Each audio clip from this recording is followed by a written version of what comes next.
તો સમાચારો વિસ્તારથી જોઈએ। સુરત કોંગ્રેસના ગાયબ થયેલા ઉમેદવાર નિલેશ કુંભાણી 20 થી વધુ દિવસ બાદ મીડિયા સમક્ષ આવ્યા છે। તેઓએ કહ્યું કે હું અત્યાર સુધી મારા ઘરે જ હતો, ભાજપ સાથે કોઈ લેવા દેવા નથી, અત્યાર સુધી ભાજપ સાથે સંપર્ક થયો નથી, કોંગ્રેસે મારી સાથે ગદ્દારી કરી, હું ભાજપ નહીં, મારી ગાડીમાં ગયો હતો, ધક્કામુક્કી ન થાય તે માટે પાછલા દરવાજેથી ગયો હતો, મારે આરોપ લગાવીને કોઈને મોટા નથી કરવા, મારા ટેકેદારો કોંગ્રેસના કાર્યકર હતા, મારું ફોર્મ કોંગ્રેસ એડવોકેટે ભર્યું હતું। નિલેશ કુંભાણીએ કહ્યું કે પહેલી ભૂલ કોંગ્રેસે કરી હતી, મારા પર ગદ્દારીનો ડાઘ ન લગાવો, બની બેઠેલા નેતાઓ કામ કરતા નથી અને કરવા દેતા નથી, કોંગ્રેસે 2017માં મારી સાથે ગદ્દારી કરી હતી, જે લોકો મને ગદ્દાર કહી રહ્યા છે તે જ કોંગ્રેસના દુશ્મન છે, 2017માં કોંગ્રેસે લીધેલા બદલાનો મેં બદલો લીધો। નિલેશ કુંભાણીએ કહ્યું કે ટિકિટ મળી ત્યારથી કોંગ્રેસના કાર્યકર્તા નેતા સાથ આપતા નહોતા, ડોર ટુ ડોર પ્રચારમાં જઈએ ત્યારે કોઈ સાથે આવે નહીં, અહીંયા બની બેઠેલા કોંગ્રેસના નેતા પણ સાથ નહોતા આપતા, પ્રતાપભાઈ મારા ભાગીદાર છે,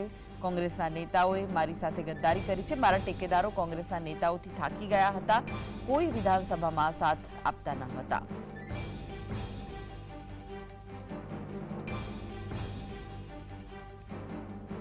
બીજેપીની ગાડી નથી, મારી જ ગાડી છે, મારી જ ફોર્ચ્યુનર ગાડી છે, મારી જ ગાડીમાં નીકળ્યો છું। તો કેમ પાછળથી જવું પડ્યું?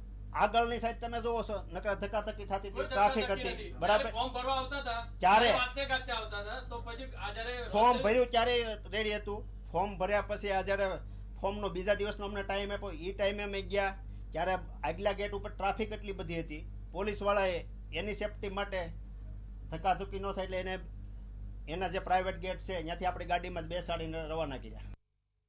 કોંગ્રેસના એડવોકેટ દ્વારા જ ફોર્મ ભરાણું હતું અને અમારા ટેકેદારો કાર્યકર્તાઓ સાથે લઈને ફોર્મ ભરેલું। તમારી હાજરીમાં ભરાયું કે નહીં?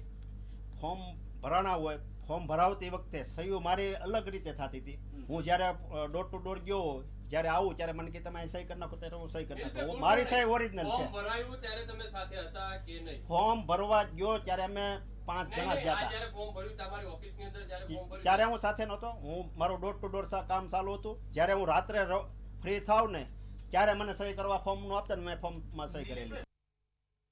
કોંગ્રેસે પહેલી ગદ્દારી મારી ઉપર કરી હતી, 2017માં ટિકિટ આપી હતી, ટિકિટ આપ્યા પછી ટિકિટ કાપી નાખી, એ છેલ્લી ઘડીએ કાપી હતી।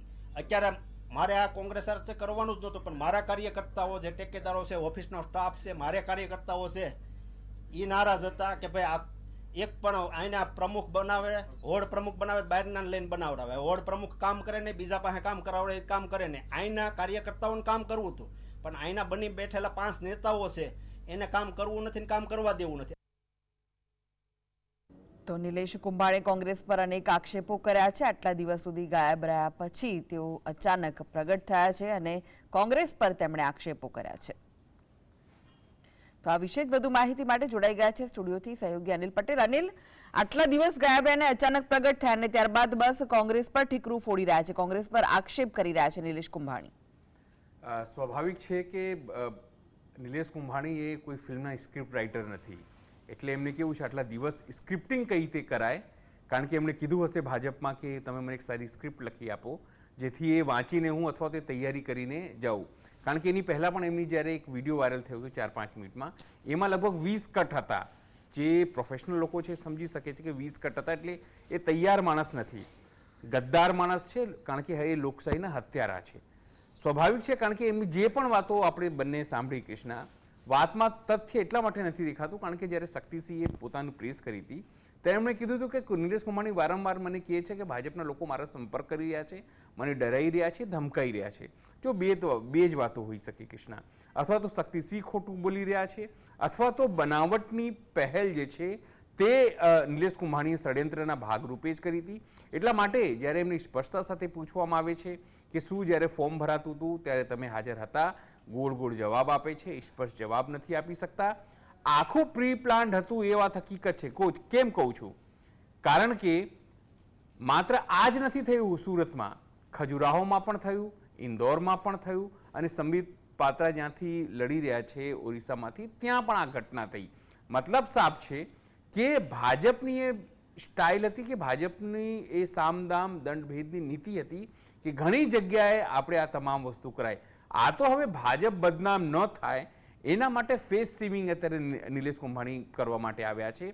એમની વાતમાં કોઈ તથ્ય નથી અને અત્યારે એ ગોળ ગોળ તમામ વાતો કરી રહ્યા છે કે 2017માં મને મેન્ડેટ અપાયું હતું, પછી હું ફોર્મ ભરવા ગયો, પછી મને કીધું તમે મેન્ડેટ ના આપો. પોલિટિક્સની અંદર તમામ વસ્તુઓ તમારે કરવાની હોય છે. પોલિટિક્સમાં તમે એક અમારા સાહેબ હતા એ કહેતા વારંવાર કે પોલિટિક્સમાં કોઈ ભજીયા તળવા નથી આવતા, એમની મહત્વાકાંક્ષાઓ હોય છે. ઘણી વખત તમારી મહત્વાકાંક્ષાઓ પૂરી થતી હોય છે અને ઘણી વખત નથી થતી હોતી. ઘણી વખત સમીકરણો એવા સર્જાય છે કે તમને ટિકિટો મળી જતી હોય છે. જેમ કે સાબરકાંઠામાં શોભનાબેન બારૈયાની વાત કરીએ અથવા હેમાંગ જોશીની વાત કરીએ વડોદરામાં. સ્થિતિ એ છે કે નિલેશ કુંભાણી હવે શું કે એ એક મોટો સવાલ છે. એની પાસે કોઈ જવાબ નહોતું. આટલા દિવસોમાં તેઓ એક સ્ક્રિપ્ટિંગ કરી રહ્યા હતા કારણ કે એમના પત્નીના પણ ઇન્ટરવ્યૂ આવ્યા. એમના ભાગીદારો મેન તો કારણ કે હવે તેમના ઉપર કોંગ્રેસે લીગલી કેસ કરી દીધો છે કે જે ખોટા એમણે મૂક્યા હતા આરોપો અથવા જે ખોટા સહીઓ કરી છે.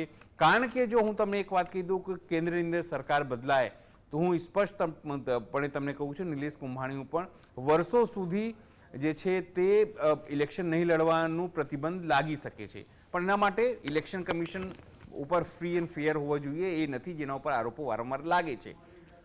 સાથે ફોર્જરીનો કેસ તેમના ઉપર અર્થાત તેમના પાર્ટનરો જે છે તેના ઉપર થશે કારણ કે પહેલાં સહી કરવી અને પછી ના પાડવી. હું તમને એ જ કહું છું કે જો કેન્દ્રમાં સરકાર બદલાશે તો કાયદાકીય પગલાં તો લેવાશે પણ તેમને ચૂંટણીમાં પણ બહિષ્કાર અથવા તો જે પ્રતિબંધ લગાવવાની વાત છે એ થશે. ભૂતકાળમાં આવી કિસ્સાઓ થયા છે અને એ જ વાત હવે જસ્ટી કારણ કે હવે ગુજરાતમાં ઇલેક્શન પતી ગયું છે. સુરતના લોકો 18 લાખ જે મતદારો છે એ મતદાન કરવાથી વંચિત રહી ગયા છે એ હકીકત છે. અને હવે એની અંદર કારણ કે જે રીતે બળવો શરૂ થયો છે તે તમે જુઓ ભાજપની અંદર CR પાટીલની સામે ઘણા લોકોએ મોરચો ખોલી લીધો છે. પછી જયેશ રાદડિયાની વાત હોય, કાલે નારાયણ કાછડિયાએ પણ એ વાત કરી, પછી દિલીપ સંઘાણીએ પણ પોતાની વાત કરી. એટલે હવે લાગે છે કે જો સ્થિતિ કમજોર થાય તો એની પહેલા ફેસ સેવિંગ કરવાની જરૂર છે ને એટલા માટે સ્ટ્રેટેજિકલી રીતે તમે જો નિલેશ કુંભાણી લાવવામાં આવે છે અને ઠીકરો જે છે તે કોંગ્રેસ ઉપર ફોડવામાં આવે છે. જી આભાર અનિલ સમગ્ર માહિતી આપવા.